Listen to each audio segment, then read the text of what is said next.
Hello friends, this is SP Singh and welcome to smarter everyday. प्यारे दोस्तों, बात करेंगे कोहल वर्ग के नैतिक विकास से संबंधित जितने भी क्वेश्चंस आपके सीटेट में पूछे जाते हैं उन्हीं क्वेश्चंस का कलेक्शन है।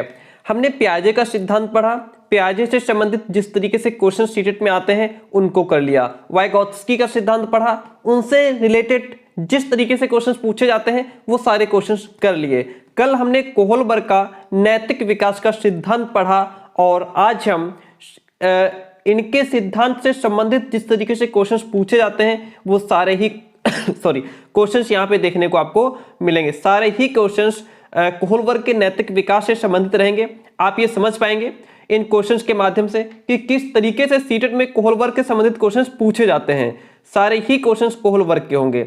चलिए फिर शुरू करते हैं और आपसे कहना चाहेंगे अगर चैनल पर नए हो तो सब्सक्राइब जरूर कर लीजिएगा क्योंकि यहाँ पे आपको मिलता है बेहतरीन कंटेंट। चलिए, जैसा कि मैं आपको बता देना चाहता हूँ, ये कल हम लोगों ने लॉरेंस कोहलबर्ग का नैतिक विकास का सिद्धांत पढ़ा था। आप में से जिसने इस सिद्धांत को न पढ़ा हो तो इसको एक बार पढ़ लीजिएगा। एक बार के पढ़ने के बाद में ही आपको दोबारा कभी भी पढ़ने की आवश्यकता नहीं पड़ेगी इसको, ठीक है। बहुत ही आसान भाषा में मैंने इसको समझाया था। पहला क्वेश्चन आपके सामने है। क्वेश्चन कहता है, कोहल वर्ग के सिद्धांत के योगदान के रूप में निम्नलिखित में से किसे माना जा सकता है? कौन सा एक इसमें ऐसा स्टेटमेंट है जो कोहल वर्ग के सिद्धांत के योगदान के रूप में है? उनके सिद्धांत ने संज्ञानात्मक परिपक्वता और नैतिक परिपक्वता के बीच एक सहयोग का समर्थन किया है। इस सिद्धांत में विस्तृत परीक्षण प्रक्रियाएं हैं। यह नैतिक तर्क और कार्यवाही के बीच एक स्पष्ट संबंध स्थापित करता है। उनका विश्वास है कि बच्चे नैतिक दार्शनिक होते हैं। देखिए, कोहल वर्ग के सिद्धांत में यह बताया गया है नैतिक विकास के सिद्धांत में कि वहां पे जो बच्चा होता है, जब बच्चा छोटा होता है तो वह नैतिकता को नहीं समझता है, नैतिक अनैतिक का ज्ञान उसे नहीं होता है। जैसे मैंने बताया था, घर पे गेस्ट आते हैं, बच्चा उनसे नमस्ते नहीं करता है, फिर जब उसको पेरेंट्स जो है समझाते हैं, डांटते पीटते हैं, नेक्स्ट टाइम अगर कोई गेस्ट आता है तो वो बहुत ही अच्छा आचरण दिखाता है। लेकिन धीरे धीरे समय के अनुसार क्या होता है कि वो फिर बालक जो होता है वो बाह्य केंद्रित हो जाता है, फिर वो निष्पक्ष भाव से नैतिक व्यवहार करने लगता है। तो यहाँ पे जिस तरीके से उसका संज्ञानात्मक परिपक्वता उसके अंदर आती जाती है और तो उसके साथ साथ नैतिक परिपक्वता भी आती जाती है, ठीक है। पहले बच्चा खुद के जो है कि चाहता है कि जिसमें उसका खुद का फायदा हो, खुद का लाभ हो, तब वो नैतिक आचरण करे। और बाद में क्या होता है कि वो अपने विवेक, अपने विचार से सोचना समझना शुरू कर देता है क्योंकि उसका संज्ञानात्मक परिपक्वता उसके अंदर आ जाती है। इसीलिए उनके सिद्धांत ने संज्ञानात्मक परिपक्वता और नैतिक परिपक्वता के बीच में एक सहयोग का समर्थन किया है। ऑप्शन यहाँ पे जो ए है आपका वो राइट आंसर हो जाएगा। नेक्स्ट क्वेश्चन कहता है, निम्नलिखित वर्णन को पढ़िए और कोहल वर्ग के नैतिक तर्क की अवस्था को पहचानिए। वर्णन कहता है कि अंतःकरण के स्वचयनित, अंतःकरण का मतलब है यहाँ पे अंतर आत्मा से, स्वचयनित खुद जब आप चूज करते हैं, नैतिक सिद्धांतों के द्वारा सही कार्य परिभाषित किया जाता है। कई बार हमारे अंदर जो है कि हमारे सामने कई ऑप्शन होते हैं, फिर जो हमारी अंतरात्मा कहती है हम उसको चुनते हैं। जो कानून या सामाजिक समझौते पर ध्यान दिए बिना, फिर चाहे हमारा कानून टूटे या समाज से समझौता करना पड़े, हम उसकी परवाह नहीं करते। हर इन सब चीजों को दरकिनार करते हुए क्या करते हैं, हम अपने अंतःकरण, अपने मन की सुनते हैं जो संपूर्ण मानवता के लिए वैध होता है। ऑप्शन है सामाजिक अनुबंधन अभिविन्यास कहलाएगा, सामाजिक कर्म व्यवस्था अभिविन्यास कहलाएगा, सार्वभौम नैतिक सिद्धांत अभिविन्यास कहलाएगा या यंत्रीय उद्देश्य अभिविन्यास कहलाएगा। प्यारे दोस्तों, अगर आपने क्वेश्चन की भाषा को समझ लिया कि क्वेश्चन पूछ क्या रहा है तो क्वेश्चन बहुत आसान हो जाता है। इस क्वेश्चन में कहा जा रहा है अंतःकरण के स्वचयनित नैतिक सिद्धांत के द्वारा सही कार्य परिभाषित किया जाता है जो कानून और सामाजिक समझौते पर ध्यान दिए बिना, जो हम कानून और समाज पर ध्यान नहीं देते हैं, ऐसा काम करते हैं जो मानवता के लिए वैध होता है। जैसे कि हिंज ने चोरी की, अपनी वाइफ को बचाने के लिए, उसे पता था चोरी करना दंडनीय अपराध है, वो जेल चला जाए, फांसी हो जाए, नो प्रॉब्लम, लेकिन उस समय उसका धर्म सबसे बड़ा था कि उसको अपनी वाइफ की जान बचानी थी। और दूसरी बात है, कानून जैसे कि रेड लाइट क्रॉस करना, तोड़ना क्या है, कानूनी अपराध है। लेकिन अगर दोस्त की जो है कि जान खतरे में है, उसको हॉस्पिटल अर्जेंट पहुंचाना है, तो वहां पे उस समय रेड लाइट को तोड़ देना क्या है, जो है ये अपनी हमारी अंतरात्मा तो यही कहेगी ना कि रेड लाइट तोड़ दो, लेकिन सबसे पहली प्राथमिकता क्या होगी, हमारे अपने मित्र की जान बचानी है, आपके पिताजी की जान बचानी है, जो भी है उसको क्या करना है, पहले हॉस्पिटल पहुंचाना जरूरी है, कानून बाद में देखा जाएगा। इसको कहते हैं सार्वभौम नैतिक सिद्धांत अभिविन्यास। ऑप्शन सी यहां पे आपका राइट हो जाता है। क्वेश्चन आपको डेफिनेटली समझ में आ गया होगा। नेक्स्ट क्वेश्चन कहता है, एक बच्चा तर्क प्रस्तुत करता है कि हिंज को दवाई चोरी नहीं करनी चाहिए, क्योंकि यदि वह ऐसा करता है तो उसे पकड़ा जाएगा और जेल भेज दिया जाएगा। कोहलबर्ग के अकॉर्डिंग वह बच्चा नैतिक समझ की किस अवस्था के अंतर्गत आता है? देखिए, जब बच्चा यहाँ पे सिर्फ ये समझता है कि हिंज को चोरी नहीं करनी चाहिए, क्योंकि अगर वो ऐसा करेगा तो उसे जेल भेज दिया जाएगा, तो यहाँ पे बच्चा दंड से डरता है, पनिशमेंट से डरता है, तभी वो आज्ञा पालन करता है। जैसे मैं आपको बताना चाहूं, जैसे यहाँ पे कोहलबर्ग की इनका जो पहला लेवल है पूर्व लौकिक स्तर, इसमें 2 अवस्थाएं होती हैं, है ना। यहाँ पे जो बच्चा होता है वो नैतिक और अनैतिक को नहीं समझता, जैसे कि अच्छा या बुरा पूरी तरह से उसके परिणाम पर निर्भर करता है। दंड के भय से वो बड़ों की आज्ञा का पालन करता है। पहली बार मेहमान आते हैं, नमस्ते नहीं करता है, फिर पेरेंट्स उसको बहुत डांटते हैं। नेक्स्ट टाइम जब वो गेस्ट आते हैं तो बच्चा उनको उनके चरणों में गिर जाता है, यानी कि पैर छूता है, हेलो हाय नमस्ते करता है, बहुत सिंसियर दिखाई देता है, अच्छा आचरण वाला दिखाई देता है, क्योंकि उसको डर है कि जब मेहमान चले जाएंगे, अगर मैं ऐसा नहीं करूंगा तो फिर मेरे साथ यही होने वाला है ना। इसीलिए बच्चा दंड के भय से, किसके दंड के भय से यहाँ पे बड़ों की आज्ञा का पालन कर रहा है। तो यहां पे क्या है, बच्चा डर के मारे दंड के भय से आज्ञा का पालन करता है। तो ये अभिविन्यास हमारा दंड एवं आज्ञा पालन अभिविन्यास कहलाएगा। ऑप्शन सी, क्योंकि यहां बच्चा सिर्फ दंड के भय से काम करता है। Option B is the right one over here. Next one question is, कौन सी लॉरेंस कोहलबर्ग के द्वारा प्रस्तावित नैतिक विकास की एक अवस्था है? मूर्त संक्रियात्मक अवस्था, अरे तो जीन प्याजे की है भाई। उद्योग बनाम अधीनता अवस्था, नहीं। प्रसुप्ति अवस्था, ये भी नहीं है। आपको पता है कि लॉरेंस कोहलबर्ग ने कितने नैतिक विकास के कितने स्तर और कितनी अवस्थाएं बताई हैं? डियर फ्रेंड, सुन लीजिए एक बार। कोहलबर्ग ने नैतिक विकास के 3 लेवल यानी कि 3 स्तर और 6 स्टेजेस बताई हैं। कल हमने आपको बताया था, आपने उसको नहीं देखा है, वीडियो पूरा देखिएगा।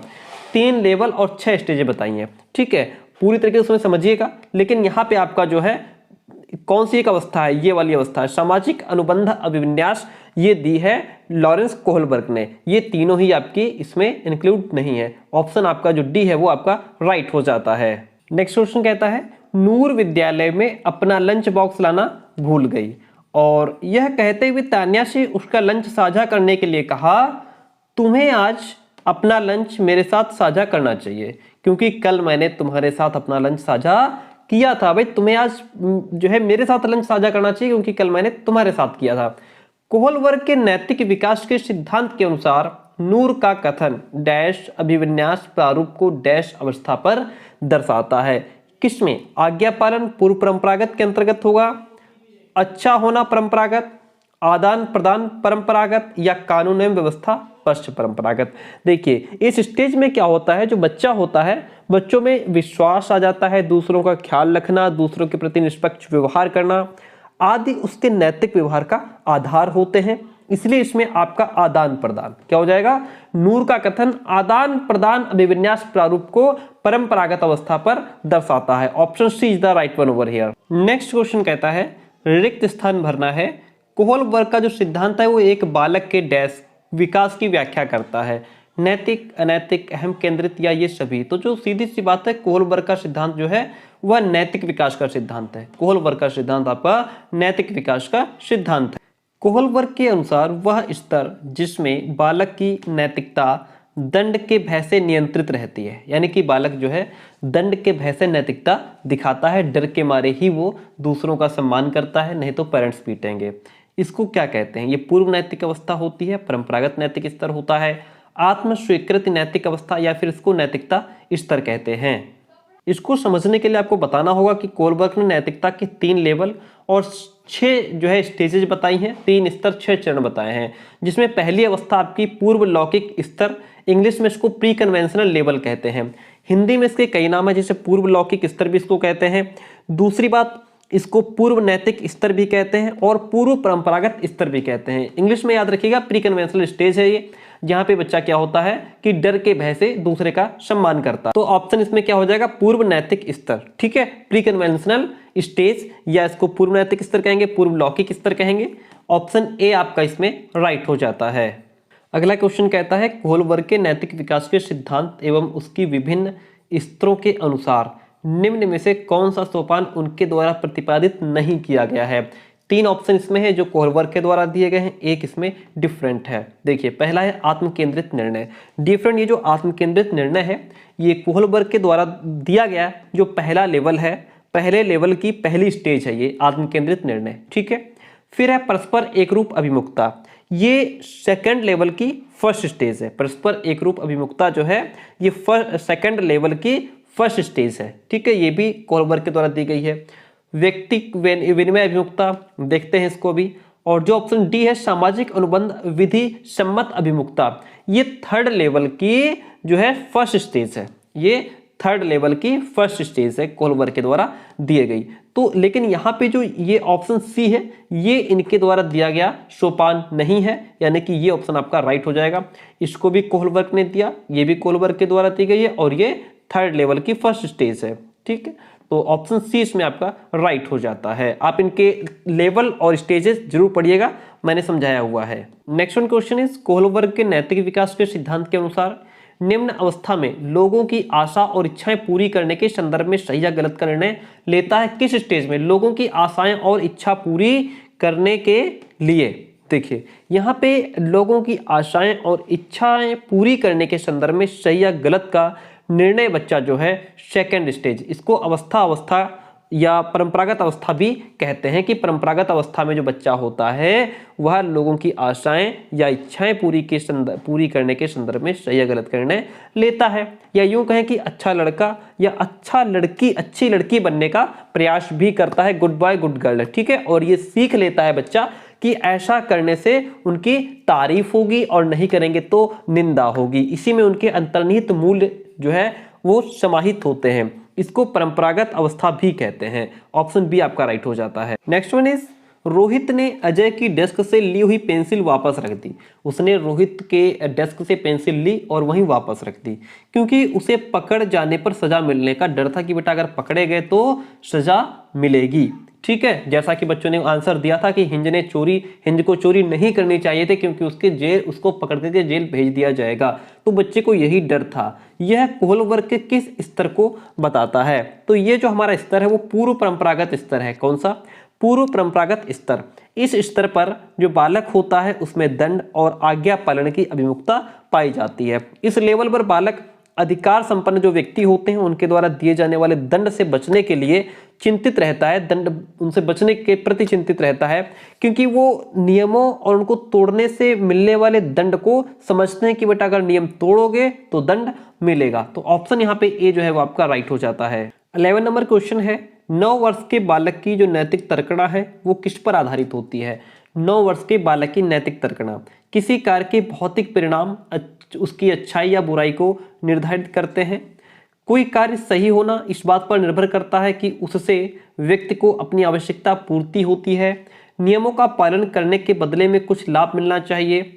सही कार्य वह है जो उस व्यक्ति के द्वारा किया जाए जो अन्य व्यक्तियों को अपने व्यवहार से प्रभावित करता है। क्वेश्चन कह रहा है कि 9 वर्ष का बालक है, 9 वर्ष का बालक क्या करता है। 9 वर्ष का बालक क्या करता है हम आपको समझाते हैं। देखिए यहाँ पे साफ साफ लिखा है कि 4 वर्ष से लेकर के 10 वर्ष तक यहाँ पे, और क्वेश्चन में आपसे 9 वर्ष का बालक पूछ रहा है, मतलब कि पूर्व लौकिक स्तर में ही बालक आपका आएगा। इस अवस्था में नैतिक तर्कणा जो होती है वो दूसरे लोगों के स्टैंडर्ड से निर्धारित होती है, ना कि सही या गलत के अपने आंतरिक मानकों के द्वारा।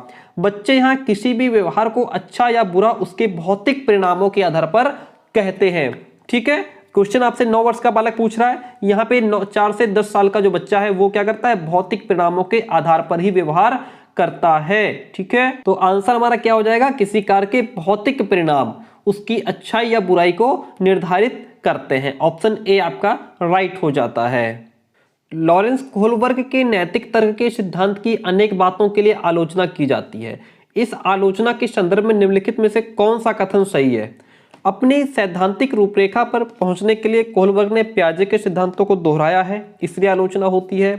कोहल वर्ग के नैतिक तर्क के प्रत्येक सोपान के लिए विशेष उत्तर नहीं दिया गया है। कोहल वर्ग का सिद्धांत बच्चों के प्रति उत्तरों पर ध्यान केंद्रित नहीं करता है, इसलिए आलोचना होती है। या कोहल वर्ग ने अपने अध्ययन को मूलतः पुरुषों के नमूनों को आदृत रखा है, पुरुषों को जो है ज्यादा महत्व दिया है उसने, ऐसा इसलिए होता है। डियर फ्रेंड, सीधे तौर पर यहाँ लिखा हुआ है सिद्धांत की आलोचना में हमने इनके सिद्धांत की आलोचना कैराले गिल्गिन ने की थी। उन्होंने तर्क दिया कि कोहल वर्ग ने अपने एक्सपेरिमेंट में महिलाओं को कम प्राथमिकता दी, यानी कि फोकस पुरुषों पर रखा। ठीक है, तब जो है उन्होंने तर्क दिया था कि पुरुषों की नैतिकता का आधार न्याय है, जबकि स्त्रियों की नैतिकता का आधार देखभाल यानी कि केयर है। तो यहाँ पे मेन ऑप्शन हमारा क्या हो जाएगा, उन्होंने पुरुषों को ज्यादा महत्व दिया, पुरुषों को ज्यादा इंपॉर्टेंस दी। इसमें ऑप्शन आपका डी राइट हो जाएगा। कोहल वर्ग ने अपने अध्ययन को मूलतः पुरुषों के नमूनों को आदृत रखा। ठीक है, चलिए option D is the right one over here. Kohlberg के अनुसार बच्चे सीखते हैं संज्ञानात्मक विकास के चरण के माध्यम से, शारीरिक विकास के चरण, संवेगात्मक या नैतिक विकास।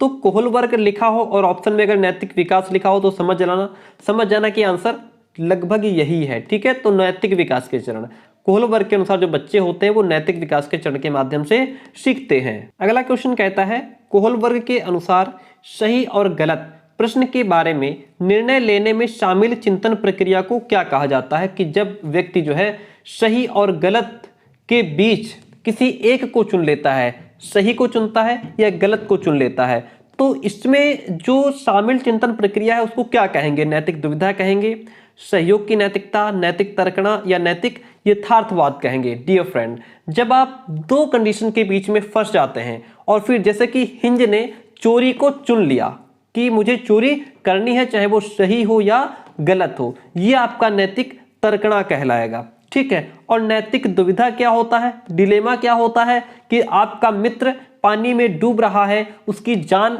बचाने के लिए आप किनारे पर खड़े होकर देख रहे हैं कि मैं दोस्त को बचाऊं या ना बचाऊं, अगर बचाने जाता हूं तो मेरी भी जान जा सकती है और अगर नहीं बचाता हूं तो मित्र जा रहा है, यानी कि यहां पर आप धर्म संकट में फंस जाते हैं, डिलेमा में फंस जाते हैं, सही और गलत का चूज नहीं कर पाते, तो वहां पे वो नैतिक दुविधा कहलाता है। ठीक है, यहां पे सही और गलत में से किसी एक को चुन लेना नैतिक तर्कणा कहलाता है। ऑप्शन सी आपका राइट हो जाता है। साफ साफ शब्दों में यहाँ पे लिखा हुआ है मोरल रीजनिंग, सही और गलत के बारे में निर्णय लेने में शामिल प्रक्रिया को नैतिक तर्कणा कहते हैं। सही और गलत में से किसी एक को चुनना, जैसे हिंज ने चोरी को चुना, भले ही उसकी जेल हो जाए। और नैतिक दुविधा हमारी ये होती है, सही और गलत के बारे में निर्णय ना लेने की जो कंडीशन होती है उसे दुविधा कहते हैं।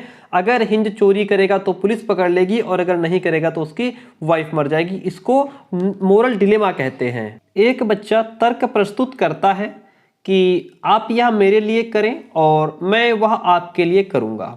यह बच्चा कोहल वर्ग के नैतिक तर्कणा की किस अवस्था के अंतर्गत आएगा। देखिए, यह बच्चा कोहल वर्ग की नैतिक तर्कणा के पूर्व परंपरागत स्तर पर है। ठीक है, इस स्टेज में बच्चों का व्यवहार, दंड एवं आज्ञाकारिता, अभिमुखीकरण और स्वयं के लाभ की भावना भी यही होती है बच्चों की, कि खुद का फायदा बच्चे देखते हैं। ठीक है, इस लेवल पर बच्चों के नैतिक निर्णय जो होते हैं वो उनका सेल्फ इंटरेस्ट यानी कि आत्मरुचि और दूसरे इसके बदले में क्या कर सकते हैं उनकी मान्यताओं पर आधारित होते हैं। बात क्लियर हुई। आप एक शिक्षक या शिक्षिका के रूप में रैगिंग और धमकाने के सख्त विरोधी हैं और इस संदर्भ में विद्यालय में पोस्टर लगवाते हैं तथा समिति बनवाते हैं कि ऐसा ना हो। आपसे जुड़ने वाले किशोर जो इस विचार के दृढ़ विश्वासी हैं, ठीक है, निम्नलिखित में से किस स्तर पर होंगे वो, पारंपरिक, पूर्व पारंपरिक, उत्तर पारंपरिक या फिर सामाजिक व्यवस्था बनाए रखने वाला। देखिए, यहाँ पर जो बच्चा होता है वह खुद डिसीजन लेने वाला हो जाता है, क्योंकि इस विचार के बच्चे दृढ़ विश्वासी हैं, यानी कि वो अपने बुद्धि विवेक से खुद सोच सकते हैं। उन विवेक और अंतरात्मा की आवाज के बेस पे वो काम करते हैं, है ना। तो यहाँ पे वो उत्तर पारंपरिक अवस्था में आएंगे, ऑप्शन सी, क्योंकि यहाँ पे जो बच्चा है वो अपनी बुद्धि, अपने विवेक और अपने अंतरात्मा की आवाज खुद सुनता है। Option C is the right one over here. निम्नलिखित में से कौन सा कोहल वर्ग के नैतिक विकास के चरणों का एक लक्षण है?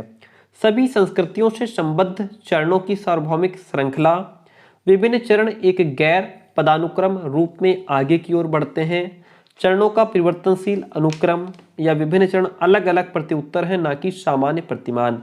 देखिए इसमें जो कोहल वर्ग के नैतिक विकास के अकॉर्डिंग बात करेंगे तो सभी संस्कृतियों से संबद्ध चरणों की सार्वभौमिक श्रृंखला, option is the right one over here. Kohlberg के सिद्धांत की एक प्रमुख आलोचना क्या है? जो प्रमुख आलोचना है वो उनकी यह है कि उन्होंने कोहल वर्ग ने पुरुषों एवं महिलाओं की जो नैतिक तार्किकता है उसमें सांस्कृतिक विभिन्नताओं को महत्व नहीं दिया है। यह कोहल वर्ग के सिद्धांत की एक प्रमुख आलोचना है।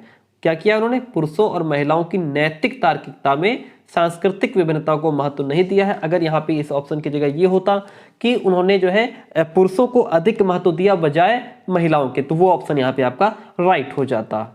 कोहल वर्ग के अनुसार किस अवस्था में नैतिकता बाह्य कारकों द्वारा निर्धारित होती है? पूर्व पारंपरिक अवस्था। देखिए बाह्य कारकों के द्वारा नैतिकता तब आधारित होती है जब बच्चा जो है प्रशंसा के लिए काम करे, कि अगर मैं ये काम करूंगा तो मुझे प्रशंसा मिलेगी, नहीं करूंगा तो निंदा मिलेगी। ठीक है, जब बच्चा समाज के रीति रिवाज, मूल्य, नियम सब समझने लगता है, उनके लिए काम करता है, तो वो हमारे बाह्य कारक कहलाते हैं प्रशंसा के लिए। ठीक है, यानी कि अगर आप प्रशंसा पाने के लिए नैतिकता दिखा रहे हो तो वो आपका नैतिकता का बाह्य कारक कहलाएगा। आप समाज के द्वारा बनाए गए नियम के अनुसार चल रहे हो, समाज कहेगा बहुत अच्छा बच्चा है, नियम के अकॉर्डिंग चल रहा है, समाज के मूल्यों को समझता है, तो रीति रिवाजों को समझता है, इसका मतलब है आप बाहरी प्रशंसा पाने के लिए काम कर रहे हो, नैतिकता कर रहे हो, नैतिकता दिखा रहे हो। ठीक है, तो ये आपका जो स्टेज होगी आपकी, वो स्टेज आपकी इसमें पारंपरिक अवस्था होगी। ठीक है, इस अवस्था में बालक बाह्य कारक, नैतिकता जो बालक दिखाता है वह बाह्य कारकों के द्वारा दिखाता है। कोहल वर्ग का जो विकास सिद्धांत है वो किससे संबंधित है? जाहिर सी बात है, कोहल वर्ग का सिद्धांत नैतिक विकास से संबंधित है। किससे संबंधित है? नैतिक विकास से संबंधित है। किसी बच्चे को दिया गया विशिष्ट उत्तर कोहल वर्ग के नैतिक तर्क के सोपानों की विषय वस्तु के किस सोपान के अंतर्गत आएगा? अगर आप ईमानदार हैं तो आपके माता पिता आप पर गर्व करेंगे, इसलिए आपको ईमानदार रहना चाहिए। तो ये किसके अंतर्गत आएगा? दंड आज्ञाकारिता। इसमें दंड और आज्ञाकारिता नहीं है कि अगर आप ईमानदार रहेंगे तो आपको माता पिता आप पर गर्व करेंगे। सामाजिक संकुचन, ओरिएंटेशन, अच्छा लड़का या अच्छी लड़की बनने, मतलब ओरिएंटेशन अनुकूलन कहलाएगा या कानून और व्यवस्था अनुकूलन कहलाएगा? देखिए यहाँ पे जो बच्चा होता है, जैसे मैंने अभी आपको बताया, बाहरी कारकों के कारण जो है नैतिकता दिखाता है। वो अच्छा लड़का और अच्छी लड़की बनने का प्रयास करेगा क्योंकि उसको बाहरी प्रशंसा चाहिए, है ना। वह बाह्य समाज या परिवार की प्रशंसा प्राप्त करना चाहता है, इसलिए अच्छा बनना चाहता है। तो इसमें जो आपका राइट ओरिएंटेशन हो जाएगा वो हो जाएगा अच्छा लड़का अच्छी लड़की अनुकूलन। ऑप्शन सी आपका इसमें राइट हो जाएगा। कोहल वर्ग ने प्रस्तुत किए हैं, कोहल वर्ग ने यहाँ पे क्या प्रस्तुत किए हैं? नैतिक विकास के चरण। कोहल वर्ग ने नैतिक विकास के चरण जो है तीन प्रमुख जो है 3 लेवल और 6 स्टेजेज बताई हैं। कितने? 3 लेवल और 6 स्टेजेज बताई हैं कोहल वर्ग ने। बात क्लियर हुई? नैतिक विकास के चरण प्रस्तुत किए हैं। निम्नलिखित में से किस एक जोड़े का मिलान ठीक हुआ है? दंड देना और आज्ञापालन अभिविन्यास नियम तय नहीं है किंतु समाज के हित में बदले जा सकते हैं। सामाजिक संविदा अभिविन्यास किसी कार्य के भौतिक परिणाम निर्धारित करते हैं कि वह अच्छा है या बुरा है। या फिर अच्छा लड़का या अच्छी लड़की अभिविन्यास ओरिएंटेशन अच्छा बनकर के कोई स्वीकृति प्राप्त करता है।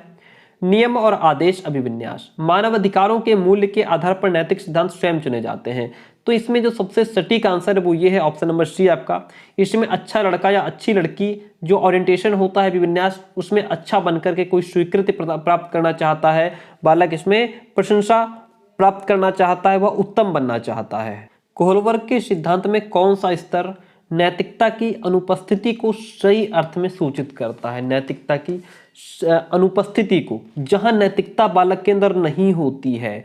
किस स्टेज में बालक के अंदर नैतिकता नहीं होती है? जो बालक जो फर्स्ट स्टेज होती है, जो पहला स्तर होता है, उसमें बालक के अंदर जो नैतिकता होती है वो शून्य होती है, बिल्कुल नहीं होती उसके अंदर नैतिकता। छोटा बच्चा होता है, आप जो है कि दादा दादी को भी थप्पड़ मार देगा, उल्टा सीधा बोल देगा, फिर हम लोग उसको डांटते हैं, समझाते हैं भैया ऐसा नहीं बोलते हैं, है ना। पेरेंट्स को भी कुछ भी बोल देगा, मार देगा, डंडा उठा के मारने लगता है, क्योंकि उसके अंदर नैतिकता नहीं होती है, शून्य होती है। यहाँ पे स्तर नैतिकता की अनुपस्थिति को दर्शा रहा है। सिर्फ अनुपस्थिति यानी कि बच्चे के अंदर यहाँ नैतिकता नहीं है, वो हमारी फर्स्ट लेवल है जिसका नाम जो है कि प्रथम स्तर या पूर्व परंपरागत स्तर होता है। ऑप्शन सी राइट हो जाता है। अगला क्वेश्चन कहता है कोहल वर्ग के सिद्धांत के पूर्व परंपरागत स्तर। देखिए पूर्व परंपरागत स्तर, जस्ट अभी हमने जो क्वेश्चन पढ़ा वो भी पूर्व परंपरागत स्तर का था, यानी कि पहली स्टेज का था, पहले लेवल का था।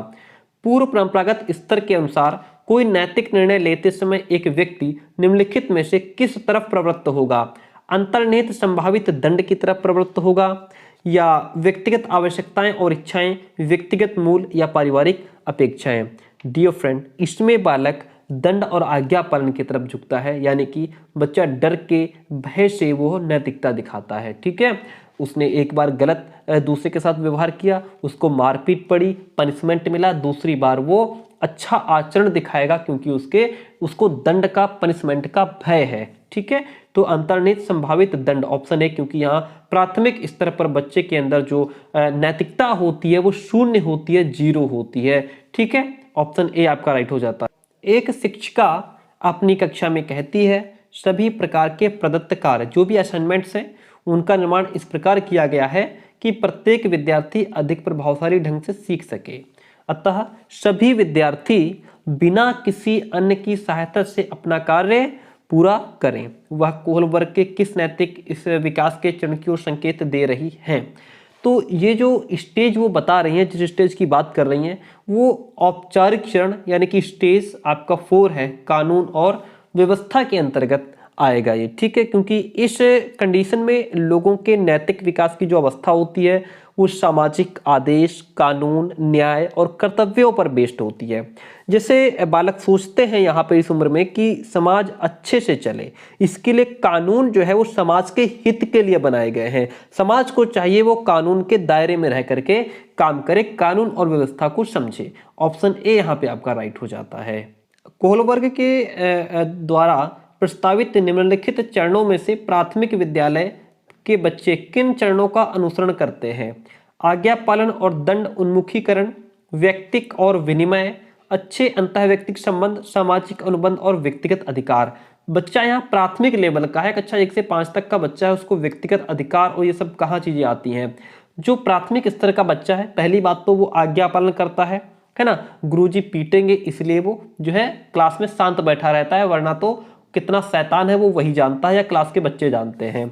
ठीक है, दंड से बहुत डरता है इसीलिए वो आज्ञाकारिता दिखा रहा है।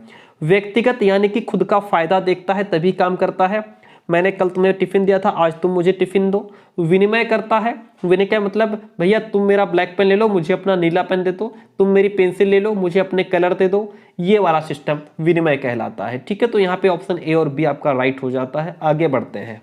कर्नैल सिंह कानूनी कार्यवाही तथा खर्चे के बावजूद आयकर नहीं देते। वे सोचते हैं कि वे एक भ्रष्ट सरकार को समर्थन नहीं दे सकते जो अनावश्यक बांधों के निर्माण पर लाखों रुपए खर्च करती है।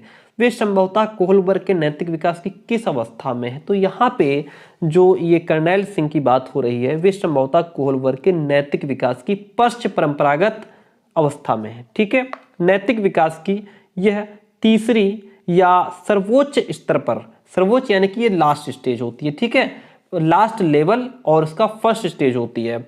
व्यक्ति उन नैतिक मूल्यों, नैतिक सिद्धांतों को परिभाषित करने के स्पष्ट प्रयास करने लगता है जिनकी सामाजिक दृष्टि में वैधता या उपयोगिता होती है और जो परंपरागत मूल्यों, नियमों और सिद्धांतों से अलग हो सकते हैं। ठीक है, उनमें स्वनिर्धारित नैतिक सिद्धांतों के प्रति निष्ठा और अनुसरण करने की भी जो है भावना होती है। कोहल वर्ग के अनुसार शिक्षक बच्चों में नैतिक मूल्यों का विकास किस तरीके से कर सकता है? धार्मिक शिक्षा को महत्व देकर के, व्यवहार के स्पष्ट नियम बना करके, नियम के माध्यम से क्या हम बच्चों में नैतिक मूल्यों का विकास कर सकते हैं? मुझे तो लगता है बिल्कुल नहीं। नैतिक मुद्दों पर आधारित चर्चाओं में इन्हें शामिल करके, कैसे व्यवहार किया जाना चाहिए इस पर कठोर निर्देश दे करके। देखिए सबसे बड़ी बात, नियम बना करके और कठोर निर्देश के माध्यम से हम बच्चों में किसी भी चीज को डेवलपमेंट नहीं कर सकते हैं। बात नैतिकता की हो रही है तो इसमें धर्म की शिक्षा देने से कोई फायदा नहीं है। ऑप्शन ए इसलिए कट जाता है क्योंकि यहाँ धार्मिक बात हो रही है, बी इसलिए कट जाता है क्योंकि यहाँ सिर्फ नियम की बात हो रही है, और फोर्थ ऑप्शन इसलिए करता है क्योंकि कठोर निर्देश की बात हो रही है। सिर्फ एक ऑप्शन बचता है, ऑप्शन सी, नैतिक मुद्दों पर आधारित चर्चाएं करके। यानी कि आप बच्चों को नैतिकता की जो कहानियां हैं, ठीक है, प्रेरणादायक कहानियां हैं, वो सुना सकते हैं, तो उससे बच्चे के अंदर नैतिकता जागृत हो जाएगी। ऐसे मुद्दों पर बात करें जिनमें नैतिकता हो, ठीक है, तो उसमें उन्हें शामिल करके नैतिक मूल्यों का विकास बच्चों में किया जा सकता है। Option C is the right one over here. निम्नलिखित में से कौन सा अनुकूलन, कौन सा ओरिएंटेशन कोहल वर्ग के अनुसार पारंपरिक नैतिकता के चरण के अंतर्गत आता है? इसमें आपका दंडमाज्ञा के प्रति अनुकूलन आता है, या सामाजिक सहानुभूति और विवेक, सार्वभौमिक नैतिक मूल्यों की नैतिकता, या सहायक उद्देश्य और विनिमय? कौन सा अनुकूलन जो है पारंपरिक नैतिकता के चरण के अंतर्गत आता है? पारंपरिक नैतिकता चरण के अंतर्गत आने वाला आपका क्या है? इसमें सामाजिक सहानुभूति और विवेक जो ओरिएंटेशन है, ये पारंपरिक नैतिकता के चरण के अंतर्गत आता है। कोहल वर्ग के अनुसार नैतिक विकास में पहला चरण क्या है? पूर्व परंपरागत, पेरी परंपरागत, परंपरागत या पश्च परंपरागत? नैतिक विकास में जो पहली स्टेज है वो आपकी पूर्व परंपरागत नैतिकता है। क्या है? पूर्व परंपरागत स्तर पहला चरण होता है, जिसमें बच्चा कहां फंस जाता है, जो है उसमें दंड और आज्ञा पालन में। ऑप्शन ए आपका राइट हो जाता है। आज का लास्ट क्वेश्चन आपके सामने है। कहना चाहेंगे कि आपकी जो भी राय हो, आपका जो भी कमेंट हो, कमेंट बॉक्स में छोड़ दीजिए। आपके कमेंट का दिल से स्वागत है, ठीक है। क्लास कैसी रही जरूर बताइएगा। जो भी आपकी राय हो कमेंट जरूर दीजिएगा। नैतिक विकास चरण में माता पिता और बड़ों की सामाजिक और राजनीतिक मान्यताओं पर सवाल उठा सकता है कौन? किसमें? पश्च पारंपरिक में। किसमें? पश्च पारंपरिक या उत्तर पारंपरिक नैतिक विकास स्टेज में माता पिता और बड़ों की सामाजिक और राजनीतिक मान्यताओं पर सवाल उठा सकता है। इस स्टेज में बच्चा उचित अनुचित का निर्णय ऐसे खुद निर्धारित नैतिक जो उसके सिद्धांत है उन पर करता है, जो तार्किक, व्यापकता, सार्वभौमिकता और एकरूपता से युक्त होते हैं। क्लास कैसी रही जरूर बताइएगा। Thank you so much. मिलते हैं बहुत जल्दी नेक्स्ट क्लास में।